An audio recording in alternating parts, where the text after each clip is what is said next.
Hey everyone, welcome back. This is our second review of the week. We are doing another pay-per-view review. We are doing our second Impact review of the year. This was Impact's No Surrender, coming from Las Vegas, Nevada. Sin City. It was another half decent Impact show. We'll get right into it. Did you catch any? You caught the pre-show, correct? Caught the pre-show. Okay. So we'll start with that. Our first pre-show match was Gisele Shaw going over Deonna Purrazzo. Number one, never ever again put Deonna Purrazzo on a pre-show. Number one.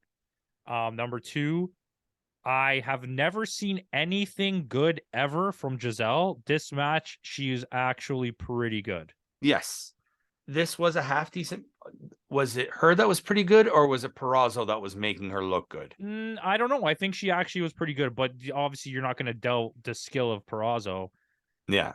I mean, it was what it was. Purrazzo puts Gisele Shaw over because she loses because of the fact that Savannah Evans came out and absolutely manhandled her. But I think it's just to push the storyline. Yeah, it exactly. What's her name? Savannah Evans. She joins up with Vidal there and Gisele Shaw. They're forming a faction clearly, and this is definitely going to be going somewhere. Where I don't know yet, but there's definitely seeds planted here. Obviously, it makes Gisele Shaw look strong by going over, but it also protects Purrazzo by not taking a clean pin. Absolutely. So it's good booking on that. Impact gets it sometimes. Then you had our second pre-show match of the night was Jonathan Gresham against Speedball Mike Bailey. Still no shoes, but my God, was this a good match? Yeah. Number two, Impact. Don't ever again put Jonathan Gresham in the pre-show. Thank you. Yes. This match was very good. So far we're off to a good start. And just now I think we need to touch on things. There's a goddamn squeaking coming from the ring. Oh my God, that drove me absolutely insane. Especially in when they had the 3-on-3 match, it was so loud because there were so many people in the ring. Yeah. And the audio, the production value here was so bad. This is the worst production value I've seen from Impact ever. The audio kept cutting out. They kept going on the loudspeaker and then getting brought back to the TV. And I've never been to a wrestling event. Do they play the announcers on? No, they don't. They do not. It kept happening. And anyways, it was all over the place. People's mics were cutting out. Yeah. But it was for me. It was that squeaky ring. That was There was also for the entire women's tag match. The audio got lowered so much that you couldn't hear anything that they were saying. Yeah, I was watching it. And I turned the volume all the way up, and then when the audio came back, I was wearing headphones too. I was like, Jesus Christ. It blew out my eardrums. But anyways, good match. It was still a good match. Like you said, never ever put Jonathan Gresham. He, I think, deserved to be in. They could have made it a 5-way match for the number one contender. This could have been This could have been the co-main event. This was a good match. Mike Bailey is good. Yeah, I mean, you could have even had Gresham against Trey Miguel for the X Division. Yeah. Because they got to do something with Gresham soon, because he's going to be wasted away if he's not. He needs to win X Division because Mike Bailey has clearly been removed out of the X Division. Yeah, he won it twice and then lost it both times. So let's see what they're going to do with Jonathan Gresham in this situation. And the other thing too, the match cuts out right at the end, and then it goes into the the announcers were clearly caught off guard because they were still talking about the match on the main when the main show started. Yeah, I am definitely docking points for production value this time, and we don't usually do that. No, we don't. But again, you had the same commentary team. I'm really enjoying Matt Raywald on commentary. These two guys work really well together. It's good. If it wasn't for these two on commentary, we would have probably deducted more points on the. Could have been a lot worse. Yeah, but you have your Booker T. Yes, you have your opening match of the night. Frankie Kazarian defeated former Connor from the Ascension. I think they were in NXT. Yeah. I mean, kind of using the same gimmick. yeah. I think this is more to tell the story, not just Frankie Kazarian coming back, but also like the whole Sami Callihan story in the group kind of thing, because he kind of cost them the match. I didn't really like this match. No, I It was expected more from Kazarian. The, it, the the only fun part was Santino on commentary. yeah, but I feel like this match was purposely done just to do this end of match storytelling. Yeah, where Callahan hits Khan with the chair, Yeah, and costs him the match basically. I don't think that this match would even like matter to them at all in when they were doing it. No, this should have been the pre-show match, and Gresham and Speedball should have Oh, for opened the sure. show. For sure. That would have And been a not to take higher. away from Kazarian, but the match wasn't good and he's wrestling literally a bucket. Yeah, Why would this be on the main card? he's literally wrestling an overgrown rat. Yeah. He looks like it. Yes, He looks like the Rat King. he does. He does. Ninja Turtles. Anyone? Yeah, Kazarian goes over due to miscommunication. There's something being set up with what's his name there, Diener and Callahan. Yeah. So we'll see where this goes. Let's hope. Luckily, from here, everything picked up. Even the next. Well, okay. I think we're going different directions on this pay-per-view from here. Really? Okay. You have Jungle Juice and Taya Valkyrie against the Hex, Allison Kay and Marty Bell. Where was Father James Mitchell? Yeah. Father James Mitchell. Yeah. He was the one who brought them in. I made a note saying that the Hex are the better tag team, but Taya Valkyrie clearly is the best performer in the ring. Yeah, and it's okay. So I think the characters here I don't like. Like, I think it's all really stupid. They're really pushing we call her Jungle Juice, Jessica Havoc. They're really pushing her hard. But she severely struggles to pull off maneuvers. And I don't even think she's a bad wrestler. I think it's just awkward sometimes when you put her with really good wrestlers that have a lot of mobility, and she can barely lift her leg. Let's get this out. We're not fat shaming her. We're not. No, but like, it's happening in the match, right? Like, yeah. I see it, and for her size, she's very good. It's just you can see it when you have a bunch of quick people running around. You have to treat this like a Vader or Yokozuna type situation where you plan the matches around her doing those things. You don't have her just in there for 20 minutes while people are running around and she's can't keep up with them. Yeah. But Taya Valkyrie, it makes her look bad. So good. Yeah. Clearly the best worker in the ring at the time. Like, ridiculous. But the thing too was like this didn't make any sense either, because the Death Dolls go over. Father James Mitchell, the whole purpose of this match was he had to collect the debt from Rosemary. But now the Death Dolls go over. Father James Mitchell wasn't in the match. So what happens? Like, this is what I don't understand. Exactly. It's got to continue somehow. Yeah. And the finish was kind of weird to me because what's the other team called? Hex? The Hex? The Hex. Allison Kay and Marty Bell. They had the match. They had it won, yeah. And I was like, oh, it's over. They're going to win the titles. And then all of a sudden it just didn't happen. And it was like, it didn't feel realistic that the Death Dolls made that comeback. Yeah. Like I said, they're really pushing Jessica Havoc hard, and I don't think she deserved to win the match. Whether or not we agree on the quality of the pay-per-view going forward, I think this match was fine. I think the match was good. It was serviceable, yeah. But the in-ring storytelling and the fact that you messed up your own outside the ring storytelling that you set up for this match, I'm taking away points for this. Yeah. Yeah. It didn't make any sense to me. Next, you have Joe Henry versus going over Moose in a combat match for the Impact Digital Media Championship. Joe Henry's song is over. Yeah, this was also an absolutely terrible, god-awful match. Yeah, I'm not a fan of hardcore matches. I do like Joe Hendry. Yeah. The thing is, I don't understand Joe Henry. He's supposed to be the face, but he does heelish things. Yeah, I feel like he's definitely a heel, but I don't know. Moose is they need to stop pushing Moose. Yeah. I get it that he carries the last little bit of weight from the actual Impact era or the TNA era, but like he's not good.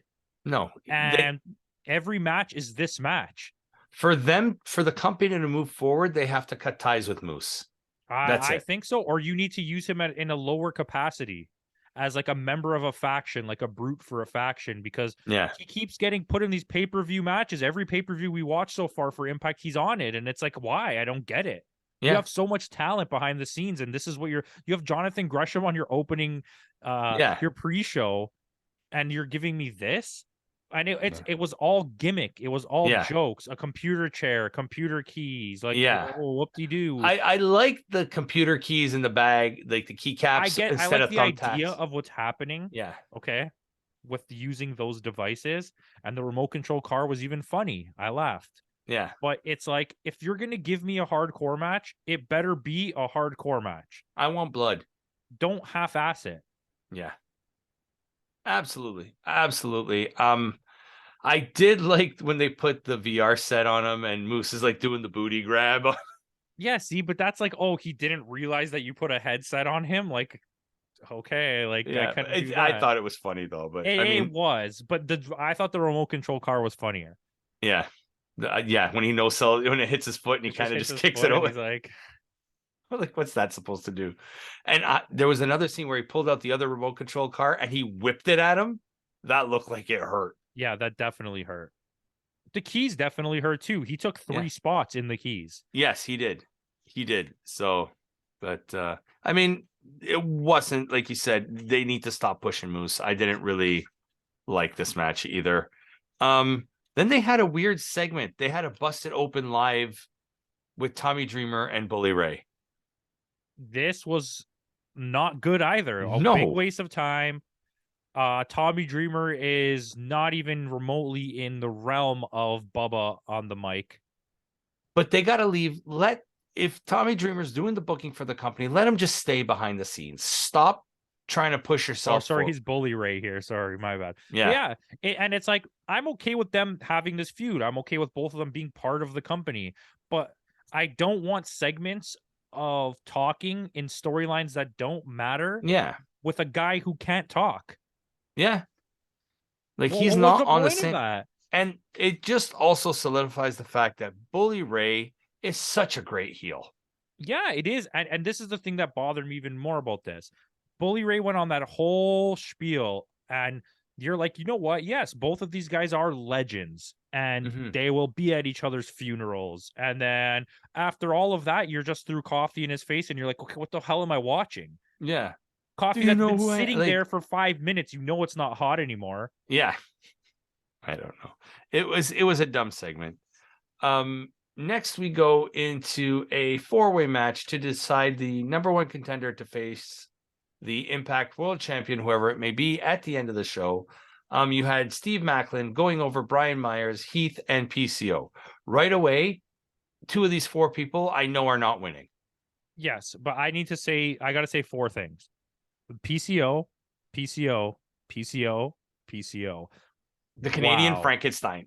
Dude was dropping moonsaults. He's like 58, and he weighs like 300 pounds.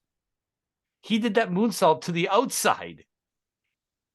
Dude, he's so good. Like, to ever have doubted what he's done in his career is just crazy talk.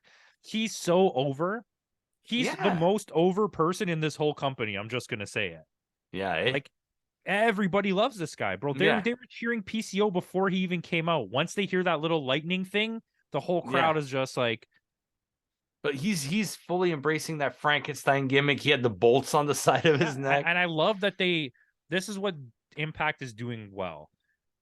They're making him come off like an absolute beast, even when he's losing.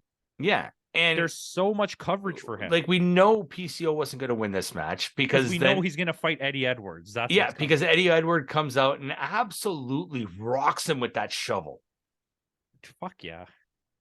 Hey, in fairness, PCO rocked him with the shovel at the last event. That's true. So, but yeah, I mean, I want a buried alive match now. this match, all the PCO elements to me were 10 out of 10. Yeah. 10 out of 10. The rest of the match was fine. Nothing special, but like you said, we knew there was two people in this that there was no chance they were winning this match. Yeah. And they kind of telegraphed it earlier in the night when Steve Macklin was talking to Rich Swann, and Rich Swann was like, when I win, I hope it's you that I face, and blah, blah, blah, because I'm so tired of Steve Macklin. I'm sorry. Yeah, I'm not a fan. I don't know. I want Josh to absolutely destroy him. I would have loved to see Josh versus PCO. Yes. Hell, I would have rather see Josh versus Heath. Yeah. Because at least Heath can somewhat wrestle.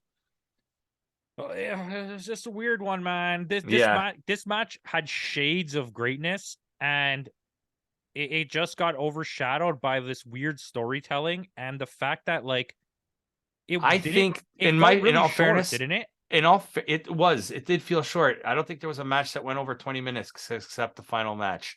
I think this event is a placeholder until the Multiverse United show. Yeah. Okay. Yeah. Maybe that makes sense. So they couldn't really change titles. They couldn't really, you know what I mean? They couldn't really do too much until the Multiverse show. The actual, like, you know how we were sending each other the match lineups for the Fallout show? Those matches actually look better than some of the matches on this card. The match that you sent, the matches we were sending each other for Fallout were 10 times better than anything that we saw. And that's just a TV show. Prior. That's just for the TV tapings. Yeah. But and I think those are going to start setting up the Multiverse. So I think this was just a placeholder pay-per-view until we get that in March. Fucking make Kushida fight Josh Alexander. He is. Oh, wait. But, like, that's like, but that's what I mean. They booked Kushida versus Josh.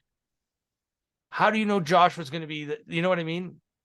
That's I forgot to type that to you when I sent you the thing. By the way, this is spoilers for in 2 minutes. But yeah, when I sent you the card, I realized he's wearing the title and it's a title match. I'm like, so wait, we didn't even have the match yet, and I forgot to tell you. Look how they screwed up. But yeah. You caught it anyway. So I did catch it anyway. I'm not looking forward to that. That's probably going to be at the Toronto show at Rebellion.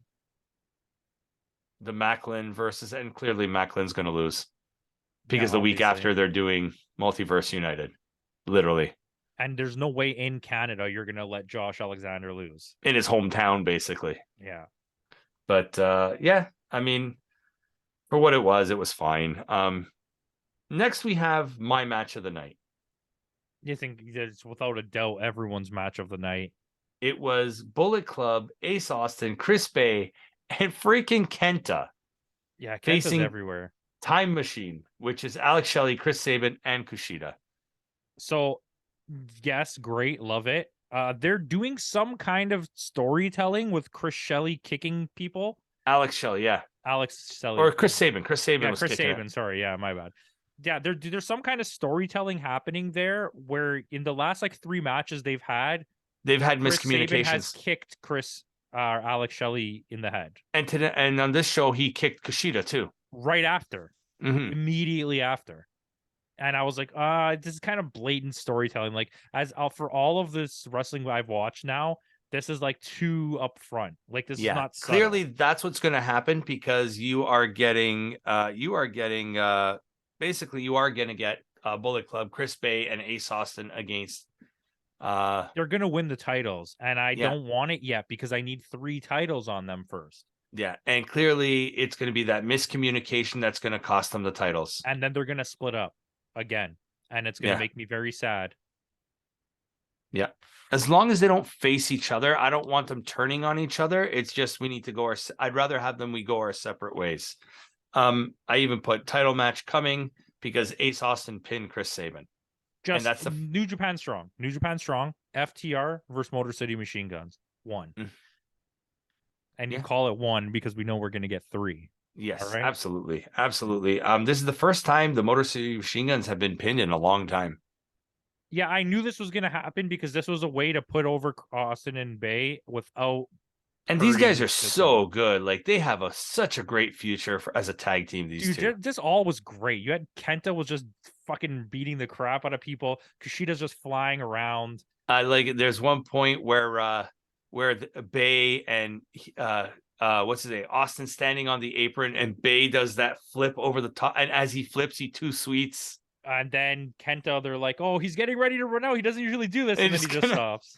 He's like, "No, forget that." Yeah, he just does the little. But yeah, it was highly entertaining. If the rest of the pay-per-view was as good as this card would have been fantastic. Yeah. But that's there's not enough good things that you could say about the Motor City Machine Guns. One of the greatest tag teams of all time. And like you said, this is setting up for something bigger. And and I'm not ready for them to lose the belts just yet. Unless they go over. But I don't think they're going to. No. You think it'll be for both the belts or just the Impact? He's clearly planning. I forget what his name is, the owner. He's clearly planning for the Toronto show to be like a really big thing. So there's going to be the tag team belts are going to change. Mm-hmm. The women's belt is going to change. Josh Alexander will win. The tag belts are going to change. We might get what we wanted with the X Division title. And Jonathan Gresham. I feel like that's the night. If he's going to do it somewhere, it's going to be at a sold-out show in Canada, in a major city like that. I feel like that's where it happens. Yeah, I think so. Clearly this was the match of the night for sure. 100%. Not even close. Next we have Masha Slamovich versus Mickie James for the Impact Women's Championship. I'm starting to come around a bit on Mickie James, but I do feel like Masha carried this match. Yeah. Like, she's so excellent. And she was wrestling circles around Mickie James in this match. Absolutely. And I'm kind of confused why, or like where they're trying to go now. Okay, so I wrote this down. First things first, let's talk about Masha trying to lick Mickey's face the way when Mickie James was licking Trish Stratus, but Mickie James just ended up biting her tongue. Which was fun. Like, we're having fun. But I put this down. I go, 2 gripes about this is, when will they pull the trigger on Masha Slamovich winning the belt? And why does Masha Slamovich keep getting title shots if she keeps losing them? Yes. Well, no, I know why.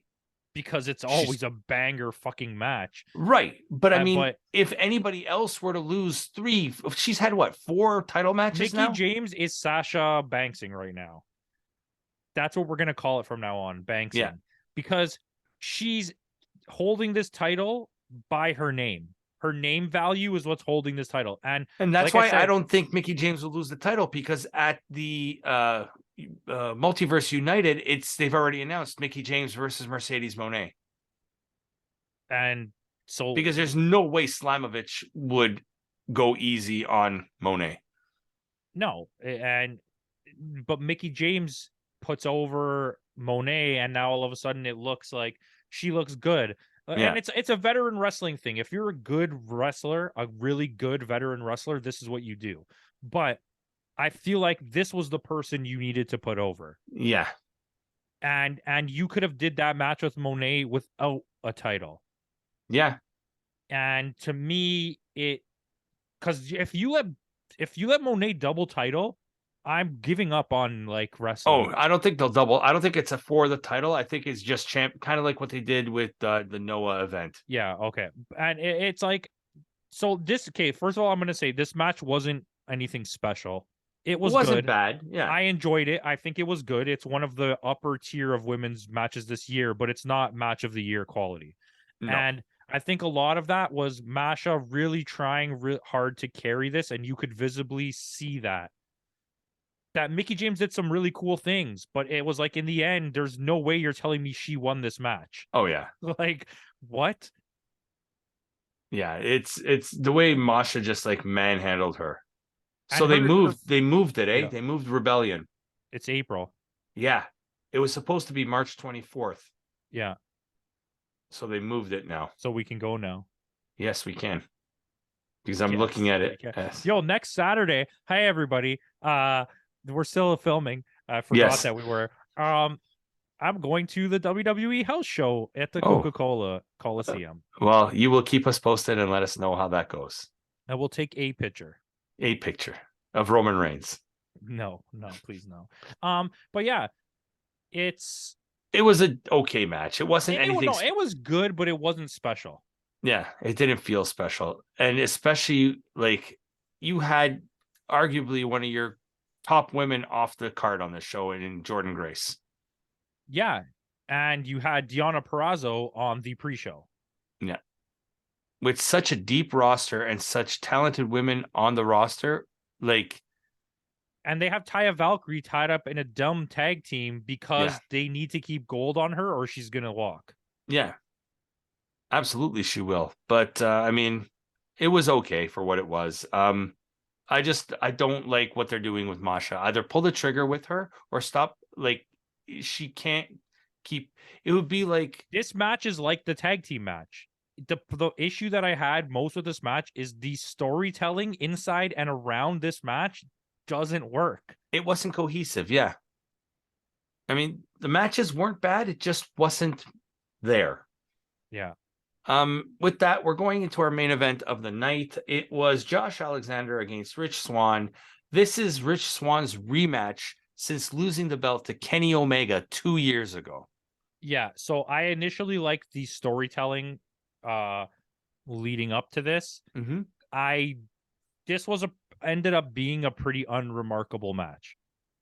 Especially for Josh Alexander. I think of all the Josh Alexander matches we've watched together, this is the worst one.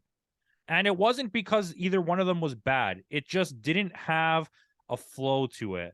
It didn't carry that weight. Yeah. But the in-ring like flow was not there. It felt really discombobulated. Like nothing felt interconnected. It was just like offense for one guy, offense for the other guy. There was a lot of back and forth. And it went on way too long. It went on way too long. 26 minutes, I think it was. It was the last 6 minutes of the match was just like the repetitive finisher, pin, no, kick out. Another guy, finisher, pin, kick out. And it was like, oh no. Yeah, it wasn't Josh's best showing. My Josh versus Kushida is going to be. I already have high hopes for that one. I'm curious to see how he's gonna work in that match because they're so opposite. Yeah, but the thing is, because Rebellion now is happening in April, are they gonna put Kushida over and have Kushida versus Macklin? No. It's gonna be Josh, right? Josh is gonna be Kushida. It's in Toronto. Yeah. Like Canadian owner, Scott D'Amore. Yeah. I remembered his name. It's not. There's no, but he's gonna put him over and it's gonna look good. I think so. Yeah, I even put in here, it's a clash of styles. They weren't really gelling together really well. They didn't gel well. It felt like Rich Swann didn't want to conform to the type of match that Josh Alexander does, so he kept all his very speedy high fly stuff, and it just Josh is a ring technician. He's a ground-based. It clashed. Instead of trying to find middle ground, I guess however they choreographed it, Rich Swann was unwilling, it looked like, to go to that and just kept his normal. I mean, they could have done like a Kurt Angle versus Eddie Guerrero type of match. Yes, and I think that could have worked. And you know what? This match made me a Rich Swann fan. I never really liked him prior to this. I thought, wow, he had that. Remember, he had that outdoor brawl match with Steve Macklin where they were in the parking lot, and he's pretty good. Rich Swann, better than Steve Macklin. Yeah, that's for sure. He lost to Steve Macklin, and Steve Macklin's getting a push. But I mean, Nothing really special from Impact, especially since the last pay-per-view was really, Hey, really you said good. you liked it. Don't try to change your mind now. My score is still my score. It's not changing. I gave this show a 7.2. 7.2. I'm gonna give it a 6.9. Okay. I thought there was enough here to say you can watch this and have Yep. a good time, but there was so much like Audio, like so many things taken away from it. So much production value issues, number one, and it was Especially after disconnected. watching that Noah event. Yeah, but and like the storylines, it just didn't flow. I don't understand why they chose the order of the matches the way they did. Yeah. You should have had Moose on the pre-show, and you should have had Gresham. You should have had both matches from the pre-show on the card, number one. Yeah. I agree. And like I don't know, like that is what it is. Yeah. But I mean, I would have had Kazarian. I would have had the Kazarian match and the Moose match on the pre-show. Yeah, because that digital media champion doesn't really carry any. On all the other ones we watched. It was on the pre-show. Remember? So why did this have to be? Agreed. I mean, it wasn't their best showing, but it wasn't unwatchable. They're not off their track yet. They're still chugging along, but this was a little hiccup. Yeah. And I think like I said, this is a placeholder pay-per-view. The real stuff is coming when Josh Alexander comes home, the multiverse united. Like, especially I'm interested to watch the next few episodes of Impact just to see how they're going to build this up, because Fallout is 2 episodes. Yeah. And those look like they're going to be fantastic shows. At least in terms of like booking. Yeah, I might have to tune into that. Yeah. Other than that, let us know if you watch this pay-per-view. Let us know what you thought of this show. What is really the plans for Impact moving forward for the rest of the next few months? What do you expect from Multiverse United? What do you expect from Rebellion? In a couple weeks, is it next week? It's this week. This Sunday is Revolution. So look for that review coming out hopefully this week as well. Or not this week, but next week after we watch it, because we haven't watched it yet. But yeah, other than that, thanks again for joining us. We'll see y'all next time.